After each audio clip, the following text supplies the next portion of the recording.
Dear students, good morning. तो 7.1 coordinate geometry हम लोग पढ़ने जा रहे हैं, निर्देशांक ज्यामिति। और निर्देशांक ज्यामिति पढ़ने से पहले कुछ हम जरूरी बात जानेंगे। जैसे अगर हम इस तरह से दो लंबवत रेखाएं खींच दें, ठीक ना, तो इनको हम अक्ष कहते हैं, एक्सिस। इसको हम कहेंगे एक्स डैश एक्स एक्सिस, और इसको लिखते हैं वाई डैश वाई एक्सिस। यह मूल बिंदु होता है, ठीक है। मूल बिंदु से दाहिने तरफ राइट में जो भी हम दूरी मापेंगे वह पॉजिटिव होगी, धनात्मक। बाईं तरफ जो दूरी मापते हैं वो निगेटिव होती है। ऊपर जो दूरी हम मापते हैं पॉजिटिव, और नीचे जो दूरी मापते हैं निगेटिव होती है। ये जानकारी होना चाहिए। ये बिल्कुल परपेंडिकुलर होता है, मतलब लंबवत। यहाँ पर 90 अंश का कोण बनता है, ठीक है। इन अक्षों को बराबर बराबर भाग में बांट लिया जाता है और नंबरिंग कर दिया जाता है। ओके, जैसे एक्स अक्ष को हम बराबर भाग में बांट रहे हैं, नंबरिंग भी कर रहे हैं, -1 -2 इस तरह से। उसी तरह से वाई एक्सिस को भी हम बराबर बराबर भाग में बांट लेते हैं। और अगर ग्राफ पेपर है तो ग्राफ पेपर पर चिन्ह बने होते हैं, वहाँ ग्राफ खींचना आसान होता है क्योंकि ये बनाना नहीं पड़ता है, वहाँ पर ऑलरेडी बना होता है सब। तो यहाँ तो ग्राफ नहीं है तो खींचना ही पड़ेगा, ठीक है। तो इस तरह से इसकी नंबरिंग कर दी गई है, अक्षों को बराबर बराबर भाग में बांट दिया गया है। और मान लीजिए कोई बिंदु है, वो बिंदु 2 और 3। जैसे अगर हम नीचे की तरफ देखें एक्स एक्सिस की तरफ, तो अब बिंदु 2 के सिद्ध में है। और अगर इसी को हम वाई पर देखें तो ये 3 के सिद्ध में है। चलिए मैं लाइन बना दे रहा हूँ ताकि आपको स्पष्ट समझ में आ जाए। तो इस बिंदु का निर्देशांक होगा, कोऑर्डिनेट होगा 2 और कॉमा 3। तो देखिए, जो एक्स एक्सिस पर जो मान होता है उसको हम पहले लिखते हैं, जो वाई एक्सिस पर मान होता है उसको हम बाद में लिखते हैं। तो एक्स एक्सिस के मान को हम पहले लिखेंगे, कॉमा देंगे, वाई एक्सिस के मान को हम बाद में लिखते हैं। इसको जो एक्स एक्सिस का ये मान होता है, जैसे यहाँ पर 2 है, कुछ भी मान हो यहाँ पर धन में या ऋण में, तो उसको हम कहते हैं भुज।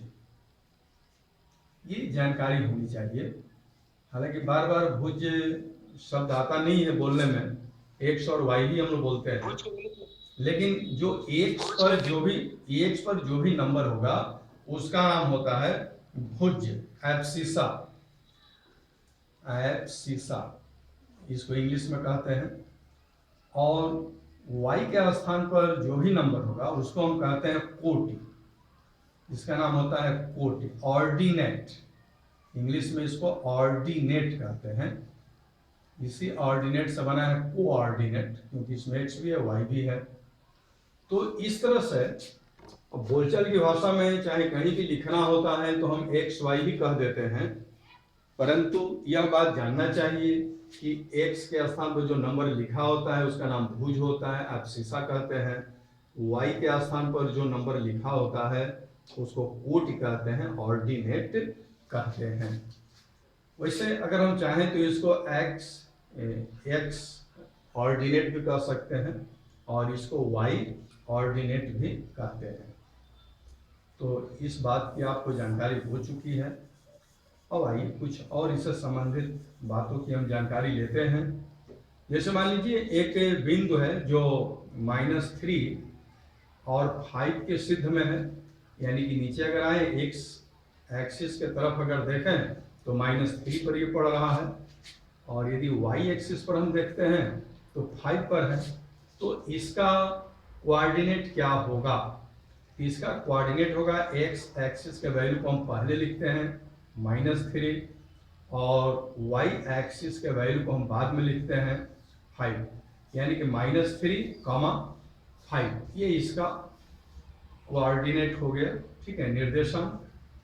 उसी प्रकार से थोड़ा नीचे हम आ जाएं, जैसे यहाँ पर हमने देखा एक्स एक्सिस पर -3 के सिद्ध में ये बिंदु है पॉइंट, और वाई एक्सिस पर -2 के सिद्ध में है, तो इसका निर्देशांक हो जाएगा -3, -2। एक्स वाले वैल्यू को पहले लिखे हैं और वाई वाले वैल्यू को बाद में लिखे हैं। इसी प्रकार से एक बिंदु हमें यहाँ दिख रहा है, जैसे ये एक्स एक्सिस पर ये 4 के सिद्ध में है और वाई एक्सिस पर 3 के सिद्ध में है, तो इसका कोऑर्डिनेट हो जाएगा 4, -3। इस तरह से चारों भाग में एक एक बिंदु का निर्देशांक हमने प्रदर्शित किया है, और जहां तक मैं महसूस कर रहा हूं कि ये बात आपके समझ में आ गई होगी। ठीक है, अब यहाँ एक फार्मूला हम निकालने का कोशिश करेंगे, दो बिंदुओं के बीच की दूरी। ओके, तो दो बिंदुओं के बीच की दूरी कैसे हम प्राप्त करेंगे। दो बिंदु दिए गए हैं, समकोणिक अक्षों के बीच में दूरी सूत्र उसको हम कहते हैं डिस्टेंस फार्मूला। तो हम निकालेंगे दूरी सूत्र, डिस्टेंस फार्मूला। तो डिस्टेंस फार्मूला किस तरह से निकाला जाता है, आइए इसको हम समझें। तो इसके लिए हम समकोणिक अक्ष बनाते हैं। ये समकोणिक अक्ष हमने लिया है, बिल्कुल लंबवत ये होने चाहिए। X axis, Y axis, Y Y dash, X X dash, ये है मूल बिंदु। चलिए एक बिंदु हम यहाँ पर ले रहे हैं, यहाँ पर एक बिंदु आप देख रहे हैं स्पष्ट, नाम ही दे दिया जाए, बिंदु ए है। अब यदि हम देखें एक्स एक्सिस पर ये कितने दूरी पर है, तो ये मान लिया जाए कि x1 दूरी पर है ये x1। एक और हम बिंदु ले रहे हैं, अच्छा y भी देख लिया जाए। y एक्सिस पर अगर देखा जाए तो ये जो दूरी है y1 है, और एक और हम बिंदु यहां पर ले रहे हैं, बिंदु b। x एक्सिस पर अगर देखा जाए तो मूल बिंदु से इसकी दूरी x2 है, और y एक्सिस पर अगर हम देखें तो मूल बिंदु से ये दूरी y2 प्राप्त हो रही है। ओके, इस तरह से समकोणिक अक्ष के बीच में हमने दो बिंदु लिया है, एक बिंदु A और दूसरा बिंदु B। हम निकालना चाह रहे हैं A और B के बीच की दूरी। A और B के बीच की दूरी क्या होगी, ये हम प्राप्त करना चाह रहे हैं। तो इसके लिए हम क्या करें, इस तरह से हम लाइन बना देते हैं। ओके, इस तरह से जब हम लाइन बनाते हैं तो यहां पर एक समकोण त्रिभुज प्राप्त होता है। इस बिंदु का नाम दे दिया जाए ABC। ये समकोण त्रिभुज प्राप्त हो गया। यहां पर 90 अंश का कोण बनता है। A से C के बीच की दूरी देखा जाए क्या होगा, तो यह जो बिंदु है, यह बिंदु, चाहे इस बिंदु B कहिए, ठीक है, तो इसकी दूरी है x2, और A की दूरी है मूल बिंदु से x1। तो यह दूरी है x2, यह दूरी है x1। तो A से C के बीच की दूरी क्या होगी, x2 में से आप x1 को घटा दीजिए, x2 माइनस x1, तो A से C के बीच की दूरी प्राप्त हो जाती है। अब आइए हम पता लगाना चाहते हैं कि B और C के बीच की दूरी क्या है। तो हम देखें B, यह दूरी y2 है, y2 है ये दूरी, मतलब मूल बिंदु से बिंदु B की दूरी y2 है, मूल बिंदु से C की दूरी देखा जाए y एक्सिस पर तो यह दूरी है y1। तो y एक्सिस पर मूल बिंदु से B की दूरी y2 है, यहां से लेकर यहां तक y2, और बिंदु C की दूरी यहां से लेकर यह y1 है। तो यदि हम y2 में से y1 को घटा दें तो हमें B से C के बीच की दूरी प्राप्त हो जाती है, तो y2 माइनस y1 हो गया। अब यहां अगर हम पाइथागोरस प्रमेय यूज करें, पाइथागोरस प्रमेय, तो हम लिख सकते हैं A B square, A B का वर्ग इक्वल, ए बी देखा जाए तो इसमें कर्ण है क्योंकि 90 डिग्री के सामने है हाइपोटेनियस, और ये दो शेष भुजाएं हैं AC और BC, तो AC का स्क्वायर हो जाएगा और प्लस BC स्क्वायर। अब यदि हम मान लें कि A से B के बीच की दूरी D है, ऐसा हम मान लें, तो AB के स्थान पर हम D लिखेंगे, D स्क्वायर हो जाएगा।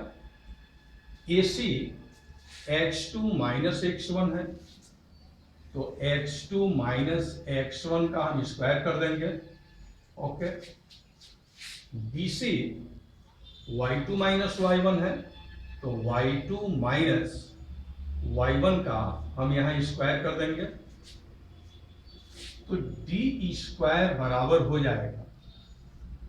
देखिए यहां पर एक बात और सोचिए, ये x2 है माइनस x1 है, तो यहां जब हम क्वेश्चन सॉल्व करेंगे तो यहां की संख्या धन भी हो सकती है या ऋण भी हो सकती है, लेकिन यहां वर्ग है, इसका स्क्वायर करेंगे, धन का स्क्वायर करेंगे तो धन ही होगा, और ऋण का स्क्वायर करेंगे तो धन ही होगा। दोनों ही स्थितियों में इनका स्क्वायर धन ही प्राप्त हो रहा है, तो यहां पर x2 माइनस x1 कहिए या x1 माइनस x2 कहिए, कोई अंतर नहीं पड़ता है। जैसे यहां पर आप x1 माइनस x2 भी लिख सकते हैं, लेकिन जब यहां पर सोचेंगे कि भाई तो x1 तो कम है और इसमें से x2 को घटाया जा रहा है, तो थोड़ा आप असमंजस में पड़ जाएंगे, लेकिन उससे कोई अंतर नहीं पड़ता है।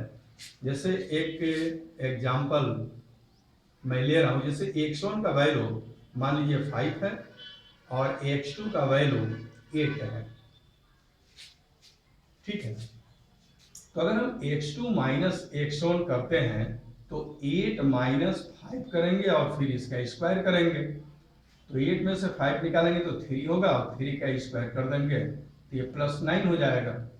अब चलिए इसका हम उल्टा कर दे रहे हैं, क्या उल्टा करने पर इस पर असर पड़ता है?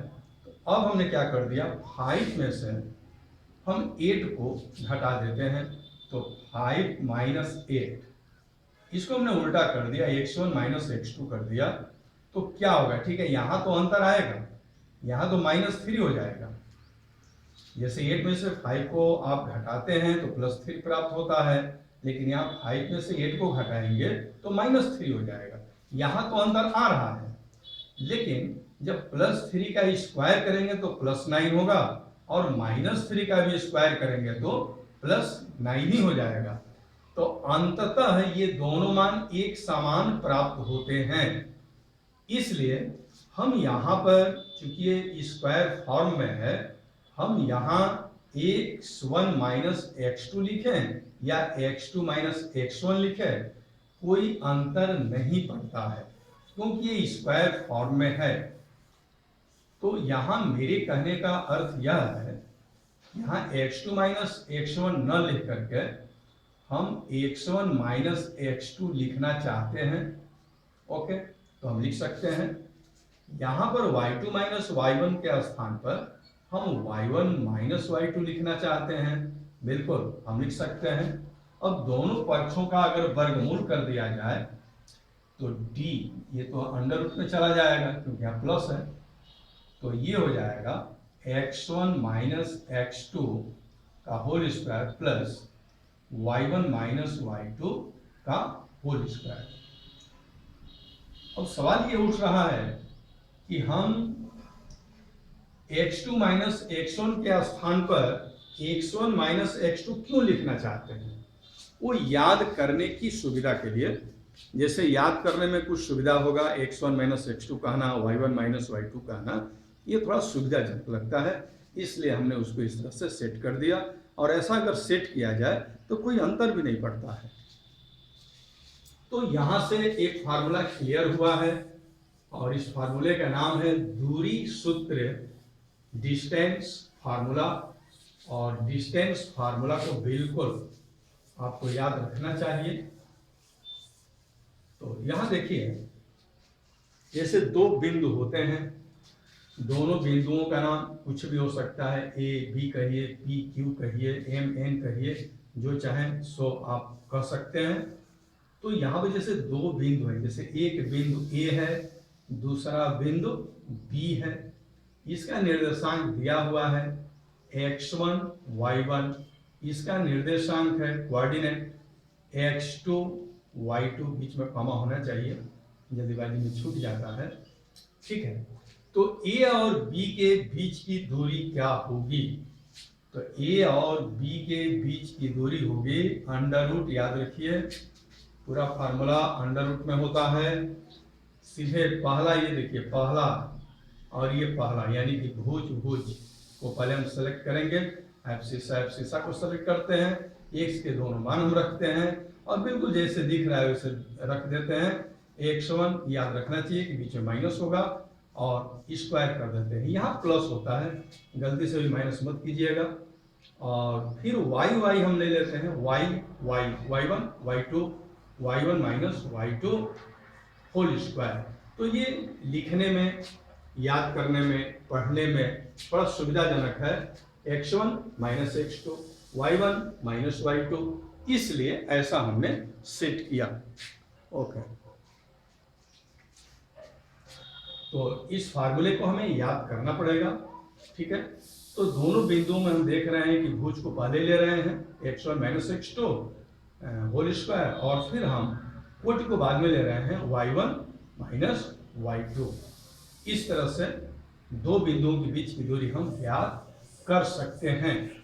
अब आइए हम एक्सरसाइज के तरफ चलते हैं, क्वेश्चन को सॉल्व किया जाए और इसका प्रैक्टिस किया जाए। 7.1 क्वेश्चन हम करने जा रहे हैं और इसमें कुछ हम लोगों को प्रैक्टिस करना होगा। आपके पास एनसीईआरटी बुक होगी, एनसीईआरटी बुक का आप 7.1 खोल लीजिए और प्रश्नों को देखिए। तो 7.1 में फर्स्ट क्वेश्चन जो एनसीईआरटी ने सेट किया है, फर्स्ट क्वेश्चन, फर्स्ट में ये फर्स्ट क्वेश्चन है, इसमें दे रहा है बिंदुओं के निम्नलिखित युग्मों के बीच की दूरियां ज्ञात कीजिए। यानी कि यहाँ पर दो दो बिंदु दिए गए हैं और उन दोनों बिंदुओं के बीच की दूरी हमें ज्ञात करनी है। तो पहला प्रश्न है 2 3, यहाँ पे लिखा हुआ है 2,3, ओके, और फिर लिखा हुआ है कामा, फिर दिया है 4,1। इस तरह से अगर लिखा हुआ है तो ये दो बिंदु होते हैं, ये दो बिंदु है, देखिए यहाँ पर कामा लगा हुआ है, बहुत अच्छा से पढ़ना चाहिए। तो इन दोनों बिंदुओं को कुछ हम मान लेते हैं, चाहे बीच की दूरी अगर निकालनी है तो डायरेक्ट हम d मान लेते हैं, बीच की दूरी d इक्वल रूट, और इसको हम विधिवत करना चाहते हैं, पहला क्वेश्चन है, ओके, ठीक है। तो d अंडर रूट, फार्मूला क्या होता है, x1 minus x2 square plus y1 minus y2 square. एक आपको आदत डालना पड़ेगा, जैसे इस तरह से बिंदु के निर्देशांक दिए गए हों तो आप यहाँ पर ऐसे लिख दीजिए x1 y1, ठीक है, और यहाँ पर लिख दीजिए x2 y2, क्योंकि थोड़ा ये दिखता रहेगा। अब करना क्या है, x1 माइनस x2 है, यानी कि इस 2 में से 4 को घटाना है। बस दिमाग में एकदम ब्रेन सेट कर लीजिए कि इस नंबर में से, जैसे इसमें पहला जो नंबर है और इसमें जो पहला नंबर है, तो पहले नंबर में से इसी पहले नंबर को घटाना है। फिर ये जो दूसरा नंबर है, इस दूसरे नंबर में से इस दूसरे नंबर को घटाना है। ये बिल्कुल आप माइंड सेट कर लीजिए, ठीक है। तो क्या करेंगे, 2 में से 4 घटाना है। थोड़ा मैं डिटेल में कर रहा हूं, जैसे 2 है और इसमें से 4 घटाना है। वैसे भी हम देख रहे हैं कि x1 के स्थान पर 2 है और x2 के स्थान पर 4 है, तो x1 के स्थान पर 2 माइनस और x2 के स्थान पर 4 लिखेंगे, स्क्वायर लगा देंगे। इसके बाद आइए y1 देखिए, तो y1 के यहाँ पर लिखा हुआ है 3 और माइनस होगा, और यहाँ y2 लिखा हुआ है 1, ओके, यहाँ स्क्वायर हमने लगा दिया। अब क्या होगा, 2 में से 4 को आप माइनस कर रहे हैं तो -2 हो जाएगा इसका स्क्वायर, और प्लस यहाँ पर देखिए 3 में से 1 निकाल देते हैं तो 2 हो जाता है, ये हो गया स्क्वायर, ओके। अब आगे क्या करेंगे, -2 है, इसका स्क्वायर 4 हो जाएगा, और ये 2 है, इसका स्क्वायर भी 4 होगा, यानी कि √4 + 4, ओके। अब इसको कैसे हम लिखेंगे देख लीजिए, जैसे ये 2 टाइम्स 4 है ना, ये 4 2 टाइम्स है, तो 4 2 8 के, चाहे 4 4 8 का, ये बातें कही हुआ। अब इसमें अगर देखा जाए तो 4 का तो वर्गमूल हो सकता है, लेकिन 2 का वर्गमूल नहीं होगा। तो पूर्ण संख्या में वर्गमूल से हमारा अर्थ है, डेसिमल में तो किसी भी नंबर का वर्गमूल कर सकते हैं, कोई बात नहीं है। तो हम 2 को यहीं रहने देंगे, ठीक है, करनी के अंदर ही, और 4 का वर्गमूल करके बाहर निकाल देंगे, तो 4 का वर्गमूल करेंगे तो ये 2 हो जाएगा। तो आंसर होगा 2√2। मात्रक के लिए ऐसे मात्रक लिख दिया जाता है, क्योंकि यहाँ पर कोई मीटर सेंटीमीटर वगैरह तो लिखा नहीं है, तो 2√2 यूनिट कह देते हैं, या 2√2 मात्रक हम कह देते हैं। अब आइए दूसरे क्वेश्चन की तरफ हम चलते हैं। इसमें से मात्रक को इंग्लिश में क्या कहेंगे? यूनिट कहते हैं मात्रक को। भाई लिख भी सकते हैं, नहीं भी लिख सकते हैं, क्योंकि यहाँ पर कुछ दिया तो नहीं है, ठीक ना। लेकिन अधिक शुद्धता की अगर बात करें तो वहां पर लास्ट में यूनिट लिख देते हैं, मात्रक लिख देते हैं। आइए एक क्वेश्चन हम और लें। तो क्वेश्चन सेकंड देखिए, पहले में ही और दिया हुआ है -5 7 -5, दूसरा बिंदु है -1 3। इस तरह से ये 2 पॉइंट्स दिए गए हैं, उनके कोऑर्डिनेट भी दिया गया है, बीच की दूरी ज्ञात करना है। तो यहाँ पर भी हम वही काम करते हैं, जैसे यहाँ पर लिख देंगे x1 y1 x2 y2, यहाँ पर अलग अलग होता है, एब्सिसा है, ऑर्डिनेट है, तो x1 y1 x2 y2 ऐसा आदत लगा दीजिए कि जहाँ भी बिंदुओं के निर्देशांक दिखें वहाँ पर एकदम ऊपर लिख दीजिए x1 y1 x2 y2 इस तरह से लिखते हुए हम आगे बढ़ जाते हैं, ठीक है। अभी तो कुछ हम फार्मूला का यूज कर रहे हैं, बिल्कुल डिटेल में हम दिखला रहे हैं, लेकिन बाद में हम लोग इतना डिटेल में नहीं चलेंगे। अगर क्वेश्चन जल्द से जल्द करना है तो दिमाग में इस बात को सेट कर लेना चाहिए कि हमें करना क्या है, और बिना ये फार्मूला दिखलाए ही करेंगे। लेकिन अभी चूंकि ये दूसरा क्वेश्चन है, कुछ प्रैक्टिस की आवश्यकता है, इसलिए तो चलिए x1 के स्थान पर हम क्या लिख सकते हैं, -5, ठीक है, -5 हमने लिख दिया। इसके बाद यहाँ सूत्र में माइनस है तो माइनस को लिखना होगा, और फिर x2 क्या है, x2 देखिए -1 है, x2 -1 है, -1, बिल्कुल इसको स्पष्ट थोड़ा मैं लिखना चाह रहा हूँ। जैसे ये x1 का स्थान है जहाँ -5 वैल्यू दिया हुआ है, बीच में माइनस होना चाहिए क्योंकि फार्मूले में माइनस है, और ये x2 का स्थान है और x2 दिया हुआ है -1। ओके, तो जब ये ब्रैकेट आ गया तो ये वाला ब्रैकेट डालकर स्क्वायर कर देना चाहिए, फिर बीच में होगा प्लस। ओके, अब आइए देखा जाए y1 y2। तो y1 7 है, ठीक है, y1 7 है और माइनस y2 3 है, इस तरह से लिख दिया और यहाँ पर स्क्वायर हमने लगा दिया। ये पूरा डिटेल में आपको ये बात समझाई जा रही है ताकि बिल्कुल आपके ब्रेन में ये बात सेट कर जाए। तो चलिए, ये -5 हो गया, ये माइनस माइनस प्लस हो जाएगा और फिर होल स्क्वायर। यहाँ देखिए 7 है, -3 है, इसका स्क्वायर। अब यहाँ पर थोड़ा यहाँ पर स्पेस कम मिल पाता है, बड़ा बड़ा मैं लिखता हूँ तो बार बार मैं मिटाना पड़ता है, ठीक ना, तो आप ध्यान दिए रहिए। -4 और ये +1 है, क्या हो जाएगा, -4 हो जाएगा, -4 का स्क्वायर हो जाएगा और प्लस 7 में से 3 निकाल देंगे तो क्या हो जाएगा, 4 हो जाएगा। ओके, इसका स्क्वायर हो जाएगा और -4 का स्क्वायर +16 होगा और 4 का स्क्वायर भी 16 होगा। 16 2 टाइम्स है तो 2 × 16 लिख सकते हैं, 16 16 32 या 16 दूनी 32, ठीक है। अब आइए 16 को करनी से बाहर कर सकते हैं वर्गमूल करके, तो 4 हो जाएगा और करनी के अंदर 2 को छोड़ दीजिए, इतना मात्रक ये आंसर आएगा 4√2। ओके, तो बिल्कुल डिटेल में ये बातें आपको समझाई जा रही हैं ताकि आपके ब्रेन में ये सेट हो जाए। ओके, अब आइए एक क्वेश्चन तीसरे नंबर पर यहां पर दिख रहा है, ए बी, नंबर स्पष्ट नहीं दिया और -a -b। ओके, ये 2 बिंदु हैं और इन दोनों बिंदुओं के बीच की दूरी हमें ज्ञात करनी है। तो चलिए d इक्वल, यहां पर बहुत डिटेल में मैं b², ठीक है, b के जगह पर a लिखा गया था, ठीक है।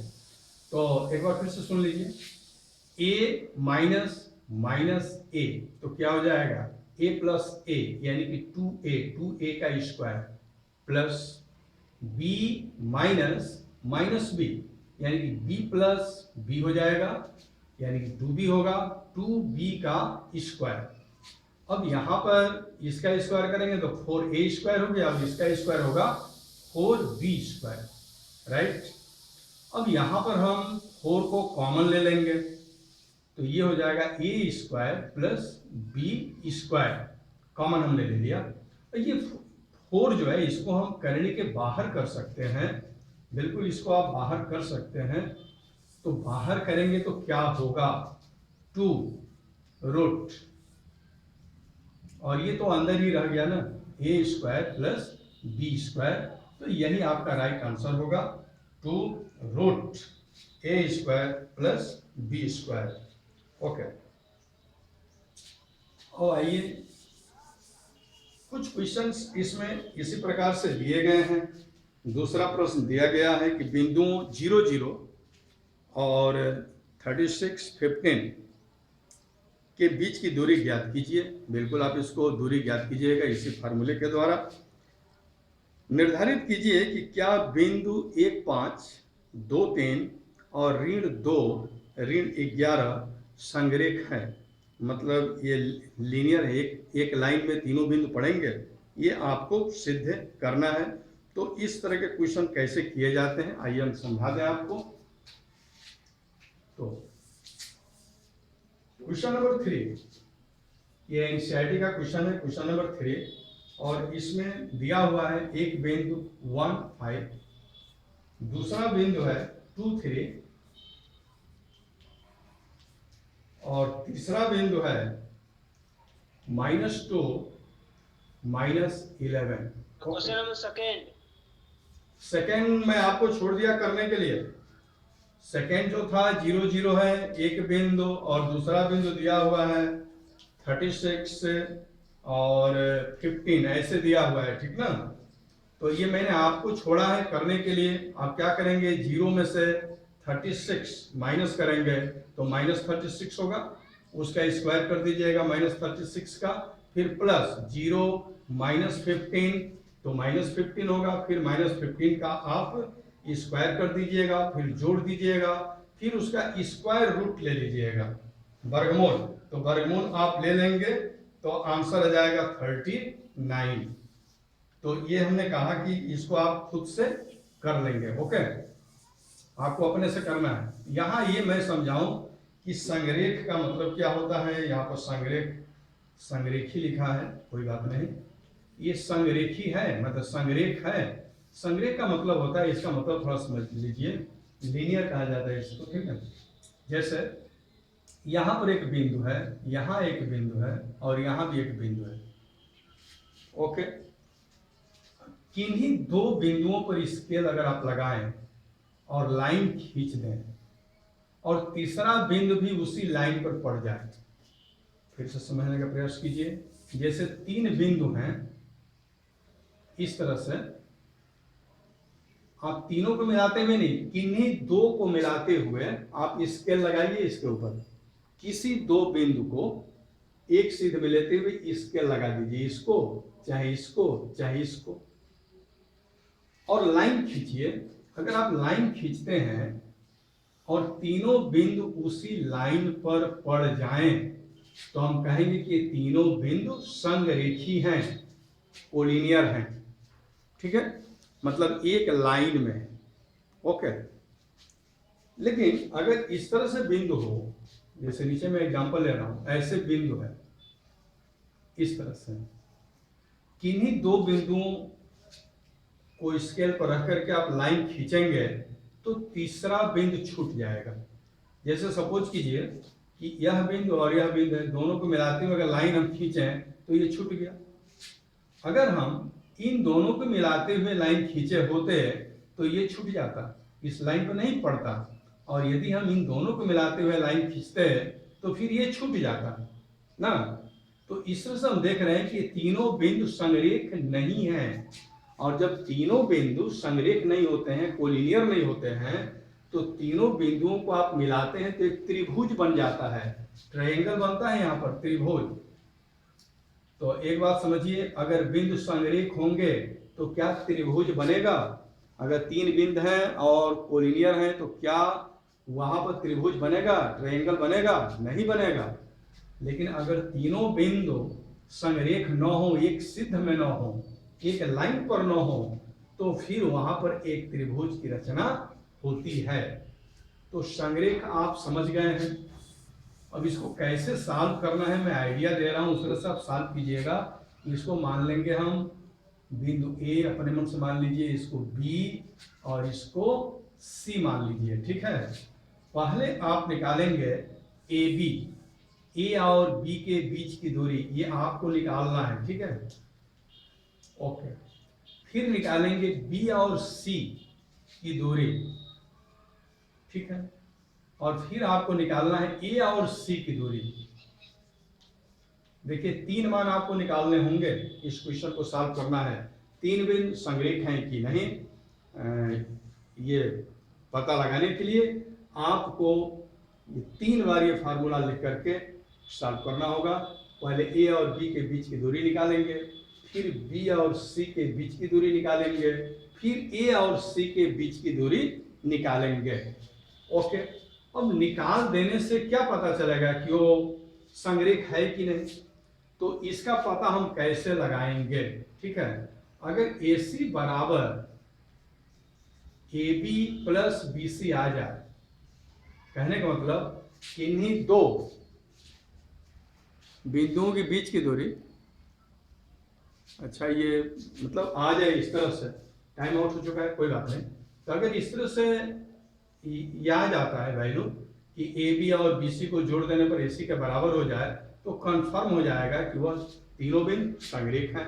लेकिन ऐसा भी हो सकता है कि ए बी और बी सी को हम जोड़ें लेकिन ए सी से वो बड़ा हो जाए, A B plus B C बड़ा हो जाए, ए सी छोटा हो जाए, उस स्थिति में हम कहेंगे कि तीनों बिंदु संरेख नहीं है।